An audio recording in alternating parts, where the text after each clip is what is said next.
Good morning. Today, 24th June 2025, Tuesday. Wisdom of word of God morning ડિવોશનમાં આપ સર્વનો આવકાર કરવામાં આવે છે અને પ્રેમી સલામ પાઠવવામાં આવે છે. આજે સવારે આપણે પ્રભુના વચનોમાંથી નીતિ વચનોનું પુસ્તક અને એના 27મી કલમ પર પ્રભુનું ટૂંકું મનન કરવા માગીએ છીએ. Props chapter 12 વર્સ 27. અને પ્રભુનું વચન આ પ્રમાણે આપણને કહે છે, આળસુ માણસ પોતે પકડેલો શિકાર રાંધતો નથી, પણ ઉદ્યોગી થવું એ મૂલ્યવાન સંપત્તિ મેળવવા જેવું છે. એના એવી બાઇબલ પ્રમાણે, the lazy man does not roast his game, but the diligent man prize his possession.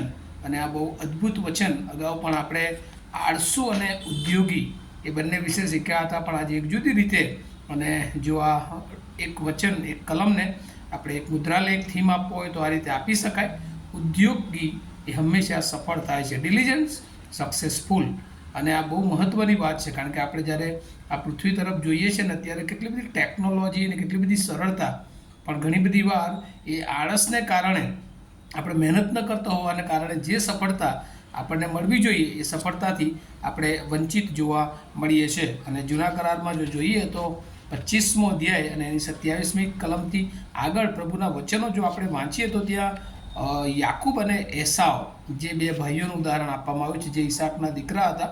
અને ઈસાક ના બંને દીકરાઓમાં ઈસાક જે છે એ એસાવને પ્રેમ કરતો હતો, કારણ કે એ શિકારી હતો અને એના માટે રોજ ખોરાક લાવતો હતો, અને એટલે એને પ્રેમ કરતો હતો. ને એ જ્યેષ્ઠ દીકરો હતો, એટલે એનું સગડું આપવાને માટે ઈસાકે એ એસાવને પસંદ કર્યો હતો. પણ એક વખત શું બને છે એ 27મી કલમથી આગળ, કે આ શિકાર તો લાવે છે એસાવ, પણ જ્યારે એ ઘરે આવે છે ત્યારે યાકૂબ એ શાક રાંધતો હોય છે, અને એ લાલ શાક જોઈને એને ખૂબ એ આકર્ષણ થાય છે, અને એ યાકૂબને કહે છે કે તું મને ખાવાનું આપ.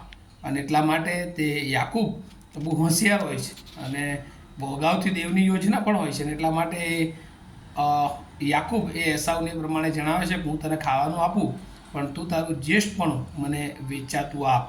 તું એ સમખા કે તું મને તારું જ્યેષ્ઠપણું આપશે.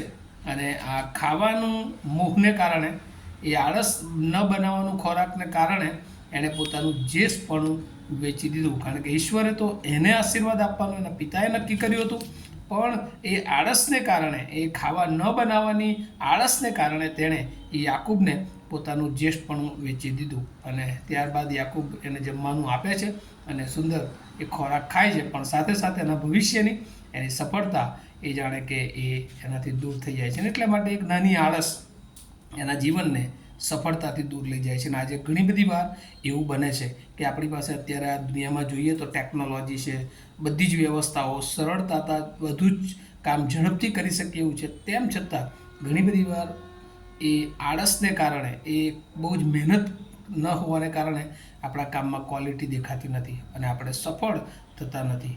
પણ જો આપણે બીજી તરફ એ ક્રિશ્ચિયન મિશનરીઓને જોઈએ કે તેઓ પરદેશમાંથી આપણી મધ્યે આવ્યા, ખૂબ મહેનત તેઓએ કરી, અને પોતાનું ગુજરાન ચલાવવા માટે તો મહેનત કરી, પણ સુવાર્તા પ્રગટ કરવાને માટે એ ગામે ગામ અવ્યવસ્થા હતી, તેમ છતાં એ લોકો એક વિઝન પ્રભુનું લઈને આવ્યા હતા, અને એમણે ખૂબ મહેનતથી કામ કર્યું. સાથે સાથે ચર્ચમાં એ લોકોને શિક્ષણ આપ્યું, સામાજિક કાર્યો કર્યા, અને લોકોને શિક્ષણ આપ્યું, લોકોને સુધારો તરફ લઈ ગયા, અને એથી વિશેષ તેઓએ મિલકત વધારતા ગયા.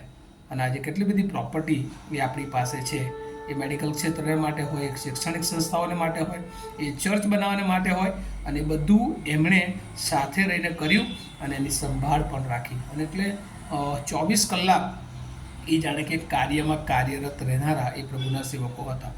આજે આપણી પાસે બધું જ છે, પણ તેમ છતાં આપણે કાર્ય કરવામાં મંદ અને આળસુ બન્યા છે. અને એટલા માટે જે સફળતા ઈશ્વર આપણને આપવા માગે છે, આપણા મારફતે એ બીજાના જીવનોને સફળ કરવા માગે છે, એમ કોઈક રીતે આપણે નબળા માલુમ પડ્યા છે. અને આજે સવારે પ્રભુ આપણને બધાને પણ યાદ કરાવે છે કે આપણે જો મહેનત કરવામાં પાછા પડ્યા છીએ, આળસુ બની ગયા છીએ, તો આજે આપણી જાતને કહીએ કે આપણે ઉઠ અને આપણે બીજાઓને પણ તૈયાર કરીએ અને ખૂબ મહેનત કરીએ પ્રભુને માટે, આપણા કુટુંબને માટે, સમાજને માટે, મંડળીને માટે.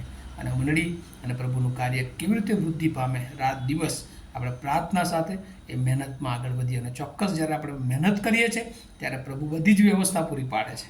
અને પ્રભુએ આપણને આશીર્વાદ આપે છે અને સફળતા કરે છે. અને એટલે જ અહીંયા લખ્યું છે કે ઉદ્યોગી એ સફળ થાય છે, પણ આળસુ માણસ જે છે પોતાનો પકડેલો શિકાર પણ રાખતો નથી, એસાવની જેમ. અને એટલા માટે એણે એનું જ્યેષ્ઠપણું વેચી દીધું. ઘણી બધી વાર આપણી જરૂરિયાતોને કારણે આપણે ન કરવાના કામો પણ કરીએ છીએ, અને પછી જે મહિમાનો મુગટ આપણને મળવો જોઈએ એ મળતો નથી, અને આપણે એકવાર નિરાશ ને હતાશ થઈ જઈએ છીએ. અને પ્રભુ આજે આપણને કહે છે કે શું આપણે એ આળસની ગણતરીમાં આપણા જીવનને મૂક્યું છે? તો આજે ત્યાંથી બહાર આવી જઈએ અને ઉદ્યોગી બનીએ, સફળ થઈએ. પ્રભુની એવી ઈચ્છા છે, અને એ યોજનામાં પ્રભુ આપણને બધાને એનો આશીર્વાદ આપે. પ્રાર્થના કરીએ. અમારા જીવંત અને દયાળુ ઈશ્વરનો બહુ આભાર માનીએ છીએ. ઘણી બધી વાર અમારી આળસને કારણે અમે ઘણું બધું ખોઈ બેસીએ છીએ. ત્યારે પ્રભુ આજે સવારે તમે અમને જે શિક્ષણ આપ્યું છે કે પ્રભુ અમે આળસુ ન બનીએ, પણ અમે ઉદ્યોગી બનીએ, રોજ મહેનત કરીએ. જે કાર્ય તમે સોંપ્યું છે, જે જવાબદારી તમે સોંપી છે, એ સતત પ્રભુ એમાં અમે લાગુ રહીએ, એમાં વ્યસ્ત રહીએ, અને આખરે પ્રભુ તમારા મહિમાને માટે ઉપયોગી પાત્ર બનતા જઈએ. એ બી પ્રાર્થના અમારા ધન્યતાના પ્રભુ ઈશ્વરના નામમાં માગીએ છીએ. માટે સાંભળો, તેનો સ્વીકાર કરો. આમીન. Have a nice day to all of you. Thank you.